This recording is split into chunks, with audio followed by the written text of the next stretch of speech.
उत्तर प्रदेश के गोंडा जिले से एक ऐसा मामला सामने आया है जिसे सुनकर आपको साल भर पुराना ज्योति मौर्य प्रकरण याद आ जाएगा।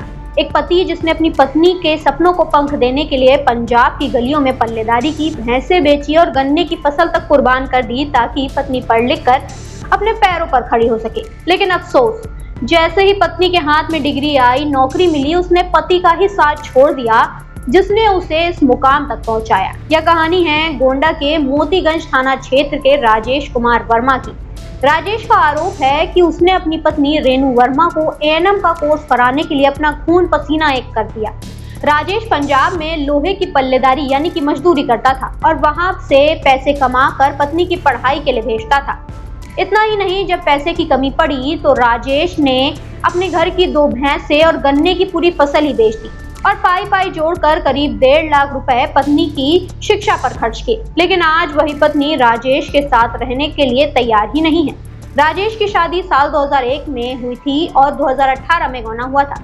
पत्नी ने आगे पढ़ने की इच्छा जताई तो राजेश ने साथ दिया, लेकिन अब राजेश का आरोप है कि उनकी पत्नी और ससुराल वाले उस पर शर्त रख रहे हैं जो कि पूरी करना नामुमकिन है। ससुराल पक्ष का कहना है कि राजेश अपने माता पिता को छोड़कर अलग रहे। राजेश के लिए यह संभव नहीं है क्योंकि उसकी मां अंधी है और पिता मानसिक रूप से बीमार। माता पिता की सेवा करने की सजा उसे पत्नी से दूर रहकर मिल रही है। मामला यही खत्म नहीं हुआ। पीड़ित राजेश का आरोप है कि उसके ससुराल वालों ने मामला रफा दफा करने के लिए 10 लाख रुपए तक की मांग कर डाली। साथ ही पत्नी शादी और गौने के समय दिए गए कीमती जेवर भी अपने साथ ले गई। राजेश अब न्याय की गुहार लगाते हुए अधिकारियों के पास शिकायत पत्र लेकर पहुंचा। उसका कहना है कि या तो उसकी पत्नी उसके साथ रहे या फिर उसकी पढ़ाई के लिए दिया गया पैसा और जेवर वापस कर दे। राजेश कुमार वर्मा ने क्षेत्राधिकारी शिल्पा वर्मा को प्रार्थना पत्र देकर इंसाफ की मांग की है।